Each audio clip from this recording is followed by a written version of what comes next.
Indian polity की videos देखने के लिए हमारे चैनल सिर्फ एक उड़ान को सब्सक्राइब कीजिए।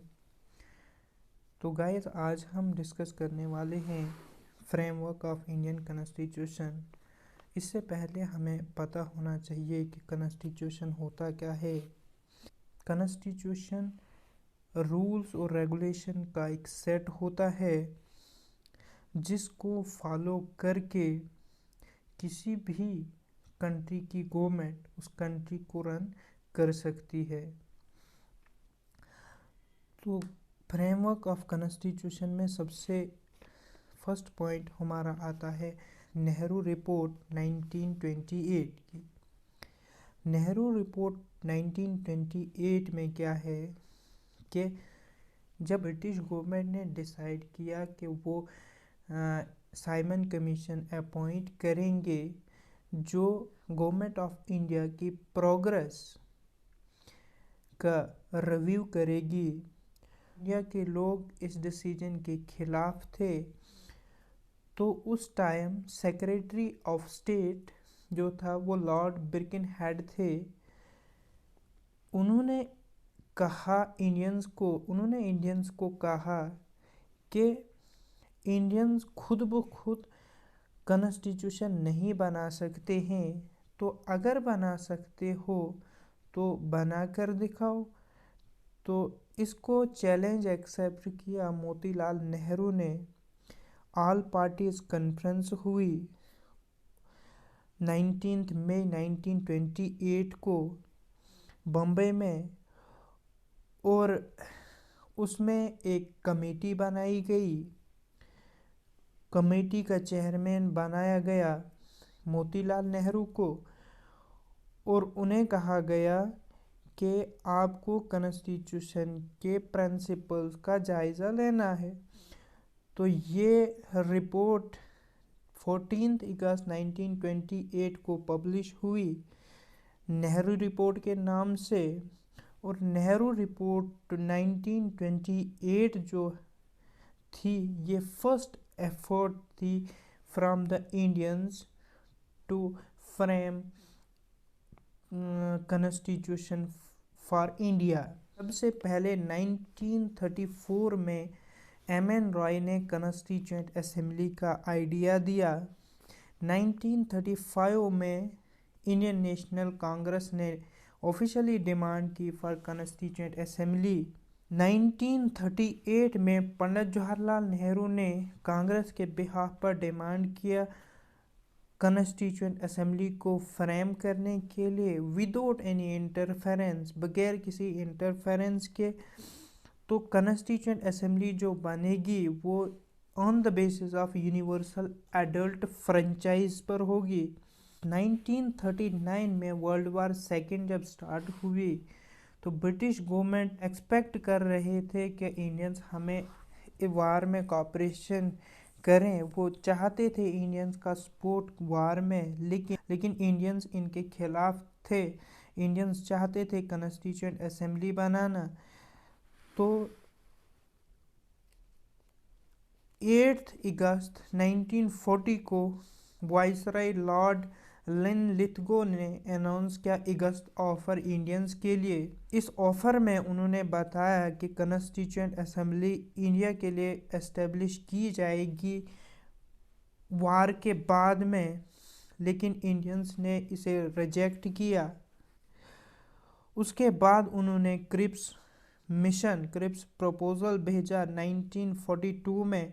इसमें भी इन्होंने ये जो अगस्त ऑफर था ये फिर से रिपीट किया, लेकिन इंडियंस ने इसको भी रिजेक्ट किया। इसका रिजल्ट ये निकला कि कांग्रेस ने लॉन्च किया क्विट इंडिया मूवमेंट लॉन्च किया गांधी जी की लीडरशिप में 1942 में। तो उसके बाद कैबिनेट मिशन प्लान भेजा ब्रिटिशर्स ने 1945 में आफ्टर वर्ल्ड वॉर सेकेंड। इसमें इन्होंने कैबिनेट मिशन प्लान में इन्होंने एक्सेप्ट किया इंडियंस की डिमांड को for establishment of constituent assembly. जो इंडियंस डिमांड कर रहे थे कॉन्स्टिट्यूएंट असेंबली की, इन्होंने इस कैबिनेट मिशन में उसको एक्सेप्ट किया। इस कैबिनेट मिशन के में 3 मेंबर्स थे, पैथिक लॉरेंस, एवी अलेक्जेंडर, स्टैफोर्ड क्रिप्स। ये जो कॉन्स्टिट्यूएंट असेंबली बनेगी इसमें उन्होंने टोटल 389 मेंबर्स रखे, उसमें से 292 ब्रिटिश इंडिया के लिए रखे और 93 मेंबर्स सीट्स रखी प्रिंसली स्टेट्स के लिए और 4 सीट्स रखी, 4 मेंबर्स रखे उन्होंने चीफ कमिश्नर प्रोविंसेस के लिए। ब्रिटिश इंडिया प्रोविंसेस में 3 कैटेगरीज से इलेक्टोरेट्स जो होंगे वो 3 कैटेगरीज से होंगे। फर्स्ट कैटेगरी होगी जनरल इलेक्टोरेट्स जिसमें उन्होंने 210 सीट्स रखी। मुस्लिम इलेक्टोरेट्स के लिए 78 मेंबर्स रखे। सिख इलेक्टोरेट्स के लिए 4 मेंबर्स रखे। ब्रिटिश इंडिया को डिवाइड किया गया 3 ग्रुप्स में। ए ग्रुप में मद्रास, बॉम्बे, यूपी, बिहार, मध्य प्रदेश, उड़ीसा को रखा गया। बी ग्रुप में उन्होंने पंजाब, नॉर्थ फ्रंटियर प्रोविंस और सिंध में। ग्रुप सी में बंगाल और आसाम को रखा। इलेक्शन हुए कॉन्स्टिट्यूएंट असेंबली के लिए, इनडायरेक्ट इलेक्शन हुए तो कांग्रेस ने 208 सीट्स जीती, मुस्लिम लीग ने 73 seats and other independent parties ने 15 सीट्स। ये जो इलेक्शंस का रिजल्ट आया इसने मुस्लिम लीग को काफ़ी डिसअपॉइंट किया और उन्होंने कॉन्स्टिट्यूएंट असेंबली का सपोर्ट करने से इनकार कर दिया और उन्होंने डायरेक्ट एक्शन उठाया achieving for separate Pakistan. First meeting जो हुई कॉन्स्टिट्यूएंट असेंबली की वो 9 दिसंबर 1946 को हुई। उसमें टेम्परेरी प्रेसिडेंट बनाया गया डॉक्टर सच्चिदानंद सिन्हा को। और सेकंड मीटिंग हुई 11 दिसंबर 1946 को, इसमें परमानेंट प्रेसिडेंट बनाया गया और डॉक्टर राजेंद्र प्रसाद को और एच.सी. मुखर्जी को वाइस प्रेसिडेंट बनाया गया। दिसंबर 13, 1946 को जवाहरलाल नेहरू ने ऑब्जेक्टिव रेजोल्यूशन लाया। इस ऑब्जेक्टिव रेजोल्यूशन को असेंबली ने 22 जनवरी 1947 को एडॉप्ट किया, जो मॉडिफाइड फॉर्म थी प्रीएम्बल की। तो कॉन्स्टिट्यूएंट असेंबली जो बनाई गई उसमें 8 मेजर कमेटीज़ बनाई गई, 15 माइनर कमेटीज़। उसमें मोस्ट इम्पॉर्टेंट कमेटी थी ड्राफ्टिंग कमेटी और इसके 7 मेंबर्स थे। इसका चेयरमैन बनाया गया डॉक्टर B.R. अम्बेडकर को।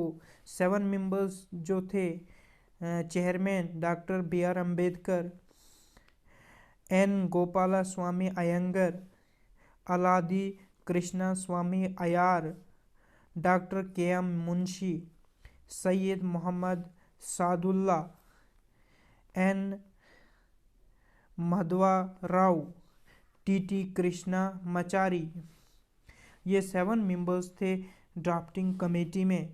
ड्राफ्टिंग कमेटी ने प्रिपेयर किया फर्स्ट ड्राफ्ट और उसे पब्लिश किया फरवरी 1948 को और इसमें लोगों को 8 मंथ्स दिए गए ड्राफ्ट को डिस्कस करने के लिए और उसके बाद सेकंड ड्राफ्ट पब्लिश किया कॉन्स्टिट्यूएंट असेंबली ने अक्टूबर 1948 को। थर्ड और final draft doctor B.R. Ambedkar ने इंट्रोड्यूस किया 4 नवंबर असेंबली में। 4 नवंबर 1948 को फर्स्ट रीडिंग हुई, 5 डेज उस पर डिस्कशन हुई।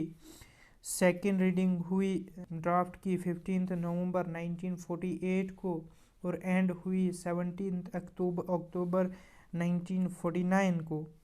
थर्ड और फाइनल रीडिंग जो स्टार्ट हुई 14 नवंबर 1949 को और एंड हुई 284 मेंबर्स के सिग्नेचर के साथ और उन्होंने असेंबली में इसको प्रेजेंट किया 26 नवंबर 1949 को